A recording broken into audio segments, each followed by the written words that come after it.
Hey friends, I hope that your holiday break is going well. If you're all done, well, back to work it is, much like myself here. So I haven't done a video in a while, and I figured it's a good time now to sort of get back in the groove of things. I'm kind of well rested and full of chocolate, so life is good.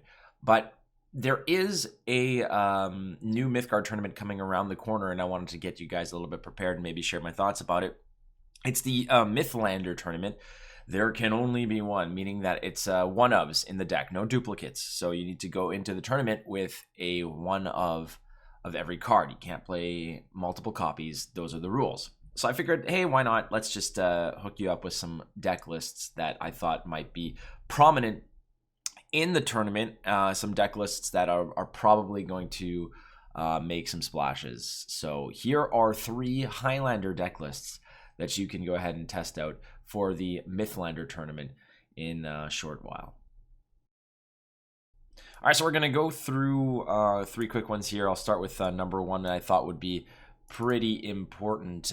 This is a deck that actually is probably good on its own, even in Constructed. It's, again, Highlander format, meaning that you only get one-ofs in the deck. It is a green-yellow sort of Volition combo, but the thing about it is that when you're playing green-yellow, it's a pretty expensive deck to begin with. So with a lot of mythics, you don't necessarily need to suffer too much from the fact that you aren't going to have duplicate cards, but you are cutting some significant cards, things like, you know, Mythlander to slow things down, Maze of Yatiko to draw, but you are going to fill up those holes with some other important cards that don't otherwise make it. Now, the other interesting aspect of it is, given that Volition doesn't allow you to attack more than once with a card, because it stuns it, we have Dire Benediction. So it's basically a deck that plays a fatty, attacks with Volition, or you attack, you Volition for another attack, and then you can Dire Benediction if it's alive, and that usually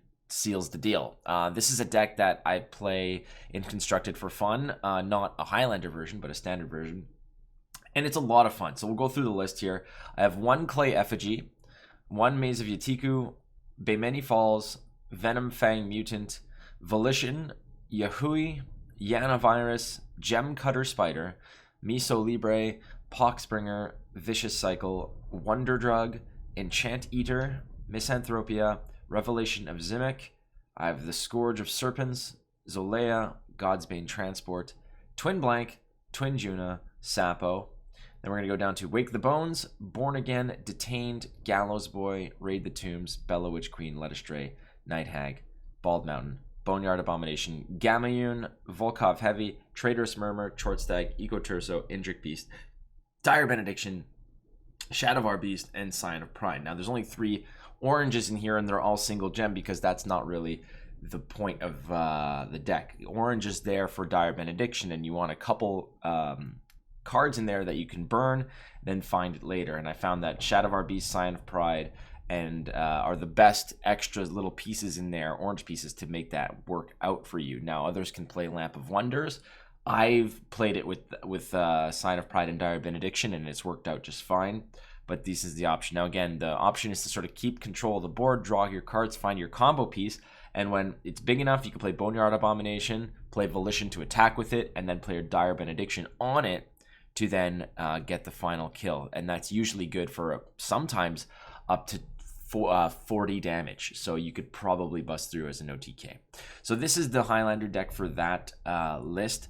Again, play control, draw your cards, keep the board state clean, and then get a fatty out there, attack, Dire Benediction, booyah, done. The second list I was playing is a list that it's a standard Heaven and Hell kind of combination with your Stairway to Hades and your To Heaven and Back. Standard procedure on that. The thing about it is that you're not getting the same value of a concise list with, like, you know, all your Trapezists, all your Wyverns, and the big boy cards, the strong cards that really make this work. So making it work in another way is difficult because you're really suffering on less rush units.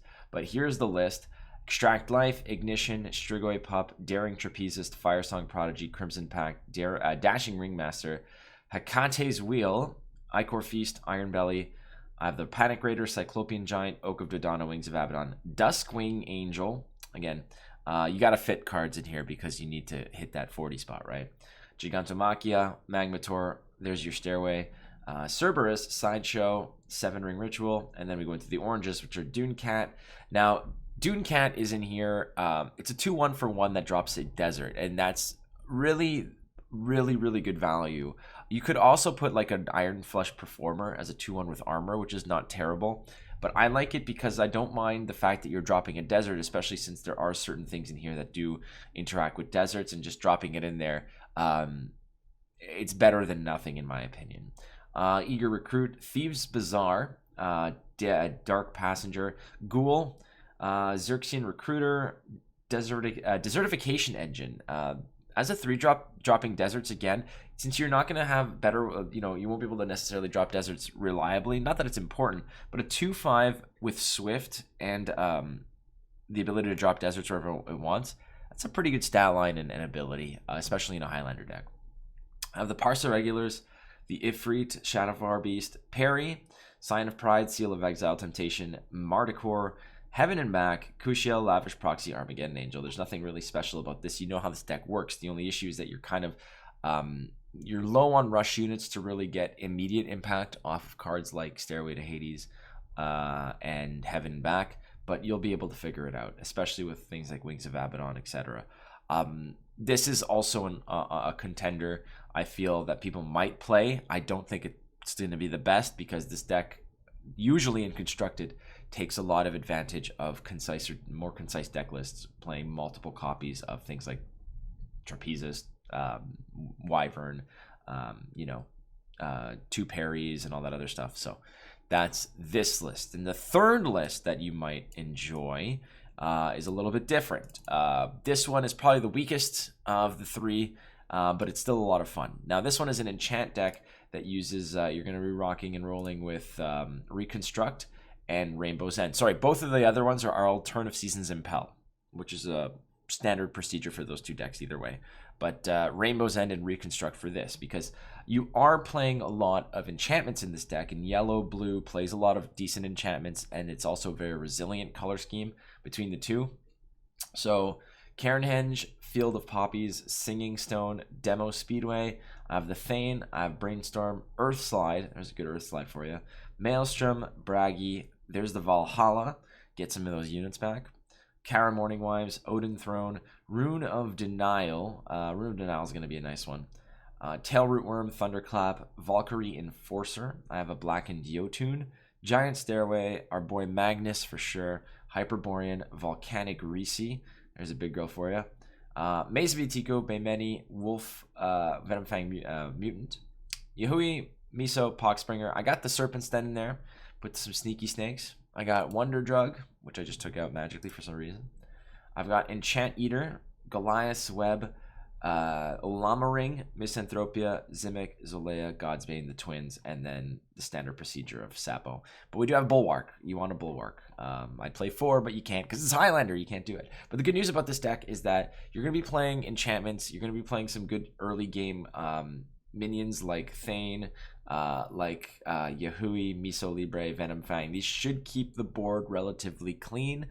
You will have some abilities later to just boost them up with your enchantments as you're drawing them as well. I believe there's like 10 or 11 enchantments in this deck, so you should have a decent amount of card draw.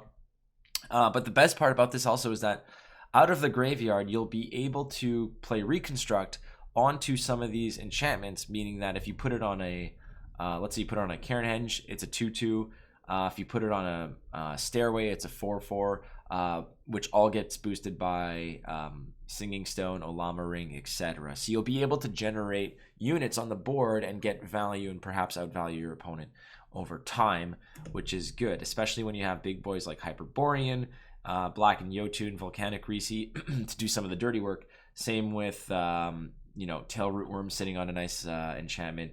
As well as, you got the Twins, Godsbane, Zolea. So you have control options in this deck, but you also have longevity and value out of it as well. So that's the third Highlander deck that I figured some people might want to test out and play with. Again, the Highlander tournament is coming, I believe, the first week of January, so keep an eye on that. 98.3 Media is going to be putting that one out You should probably follow at 983TV on Twitter and check out their Discord as well. That tournament's happening soon. It's a lot of fun. There's some prizes to be won, so check that out. But I figured, hey, let's throw out some jam for you guys and see if it sticks. Again, it's nice to see you again. I'll be back to streaming very soon. Just kind of enjoying my holidays a little bit here and taking a breather. So love you all. I'll see you soon. Catch me twitch.tv/watchflake, at watchflake on Twitter. Adios.